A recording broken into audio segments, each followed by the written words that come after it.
नमस्कार, आप देख रहे हैं द ग्राउंड नेटवर्क। मैं हूं आपके साथ विक्रम इंदौरा। इस वक्त मैं हरियाणा के फतेहाबाद ज़िले में मौजूद हूं और आपको बता दें कि जिस तरीके से पूरे देश में बेरोजगारी बढ़ रही है, युवाओं को रोजगार नहीं मिल रहा है और शिक्षा नहीं मिल पा रही है, तो ये जो तमाम मुद्दे हैं ये बड़े मुद्दे हैं। ऐसे में फतेहाबाद में एक बहुत बड़ी बात निकल कर के सामने आ रही है। यहाँ पर एक युवती बैठी हुई थी, मजदूरी कर रही थी, सब्जियाँ बेच रही थी और वेल एजुकेटेड हम उनको बोल सकते हैं। जब यहाँ पर स्थानीय किसी डॉक्टर को पता चला है तो डॉक्टर यहाँ पर पहुँचे हैं। तो इस वक्त की बड़ी खबर से मैं आपको रूबरू करवा रहा हूँ। जी सर, क्या मामला क्या है? ये एक एजुकेटेड हैं जी, कंप्यूटर डिप्लोमा है, MA है। ये आए थे यहाँ कोई सर्विस करने के लिए जी। तो काफ़ी टाइम से ये तर भटक रहे हैं। अभी इनको कोई सर्विस का नहीं मिला क्योंकि लॉकडाउन हो गया। उसके बाद खाने के भी लाले पड़ गए इनके जी। तो इन्होंने क्या किया कि अभी अपने पेट की आग बुझाने के लिए कुछ तो कुछ करना ही होगा। बेचारी ये अकेली 8-10 किलो आलू, कभी केला ले ले, ये हर रोज़ यहाँ बैठती है या उधर बैठ जाती है और ये बेचती है। तो 200-150 रुपये कमा कर अपना पेट पाल लेती है। तो अभी इनको वो कोई सर्विस तो है नहीं इनके पास, ना ही कोई मिल पा रही है। तो हम गुजर रहे थे, यहाँ भीड़ थी कुछ, एक आप जैसे भी न्यूज़ वाले थे तो इनका इंटरव्यू ले रहे थे। हम भी आ गए, देखा तो इनकी दुख भरी कहानी, तो हमें भी वो दर्द हुआ यार। मैं एक डी अरब में काम करता हूँ तो हमें एक कंप्यूटर पे बैठने की एक लड़के की या लड़के की ज़रूरत है। तो शायद ये पॉसिबल है तो हम इनको देंगे।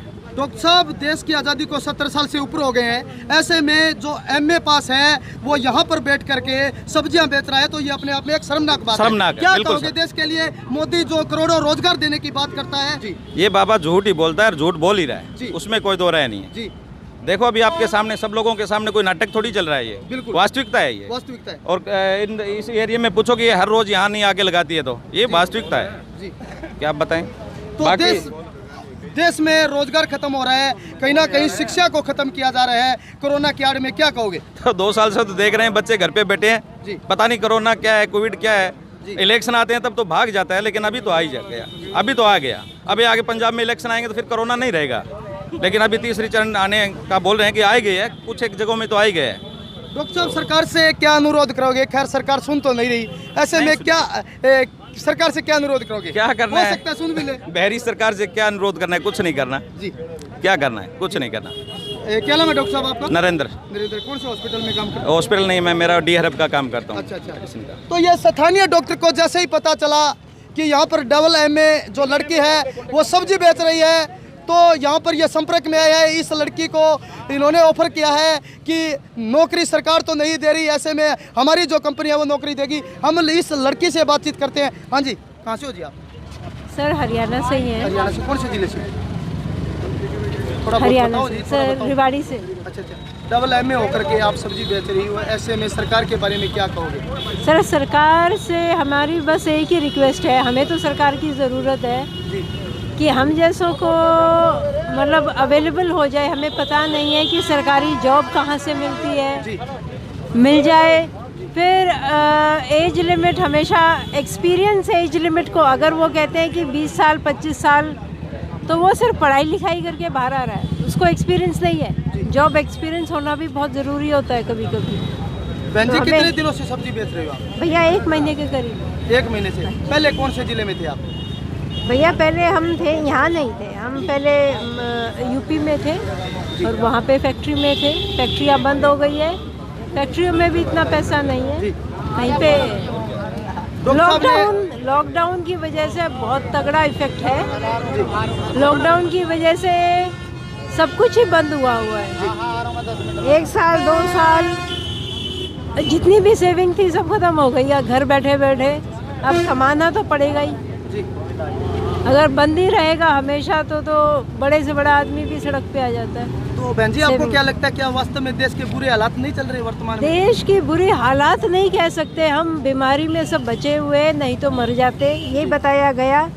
दूसरा, हम जैसों को रोजगार दे दे जो पढ़े लिखे हैं। हम कई बार देखते हैं कि सिर्फ 10वीं पास वाला बैठा अफसर की उसमें बैठा हुआ है, रिश्वत दे के, रिश्वत हम जैसे दे नहीं सकते, वो उसकी ऐसी तैसी कर देता है, उस मतलब कुर्सी की उस पोस्ट की, तब इतना ज़्यादा कुछ हो जाता है। तो हर एक चीज़ थोड़ा सा, करप्शन बहुत ज़्यादा है, करप्शन रोक सकते हैं। कैसे लगाम लगेगी करप्शन पर? कैसे लगाम लगेगी?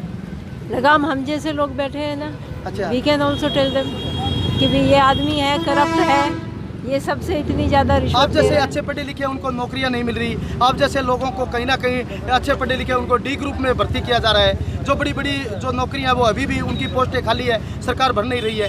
सर क्यों नहीं भर रही थी? वाई दे डोंट, मतलब जो एलिजिबल है, जो कैपेबल है, उनको क्यों नहीं चांस देते? क्या वजह है इस बात की? वजह तो यही है, अभी कहीं ना कहीं शिक्षा को ख़त्म किया जा रहा है। सर ये बहुत गलत बात है, बहुत गलत बात है। फिर तो सारे ही मतलब अनपढ़ गवार आप आपने क्या देखा कहोगे है? इस बात पे, आप क्या कहोगे? सर सारे लठमार बन जाएंगे, फिर तो कोई अनुशासन, समाज का अनुशासन में नहीं रहेगा। पढ़ाई लिखाई तो स्कूल तो बहुत डिसिप्लिन सिखाता है, सबकी इज्जत सिखाता है, कितना कुछ। Education is very very important. Important है ना बहन जी। तो ये जो सरकार पॉलिसी ले गई, ये भी पहली कक्षा से लेकर 8वीं तक किसी को फेल नहीं करना, ये गलत, बहुत गलत। तो यही मैं कहना चाहता हूँ बहन जी, कहीं ना कहीं शिक्षा बहुत को खत्म गलत। किया जा रहा है। भैया हमारे टाइम, आज के टाइम की जो बुक्स है वो इतनी इजी हैं और हमारे टाइम की इतनी डिफ़िकल्ट थी, और हमारे सारे का सारा सिलेबस आता था, पूरी बुक। और हम देखते हैं दिल्ली बोर्ड में 90% कैसे आए? ओनली 1 और 2 लेसन आए हुए।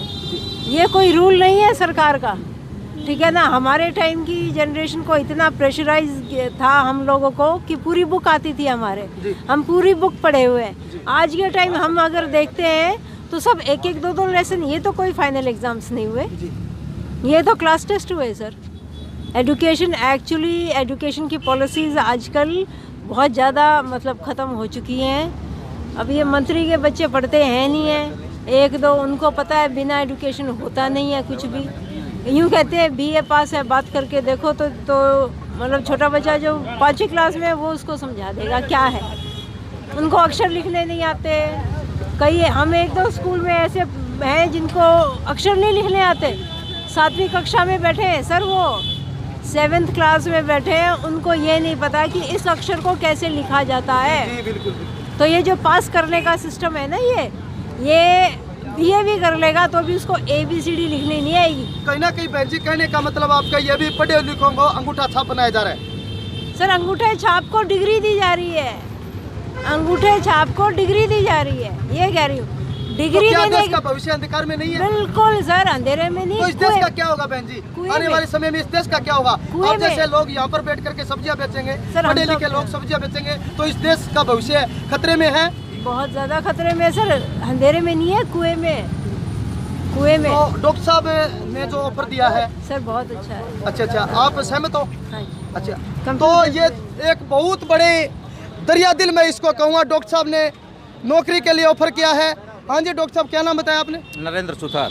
नरेंद्र सुथार जी। नरेंद्र सुथार की एक बहुत ही सराहनीय कोशिश। यहाँ पर ये आप देख सकते हो, ठेला लगा करके सब्जियाँ बेच रही थी, अच्छी पढ़ी लिखी, MA है, कंप्यूटर में डिप्लोमा है। ऐसे में सबसे बड़ा सवाल, क्या अच्छे पढ़े लिखे ऐसे ठेला लगाकर सब्जियां बेचेंगे? क्या देश का भविष्य अंधकार में नहीं है? ये बहुत बड़ी बात है और शर्मनाक बात है इस देश के लिए। हम भारतवासी हैं और ऐसी जब तस्वीरें देखते हैं तो कहीं ना कहीं दर्द होता है।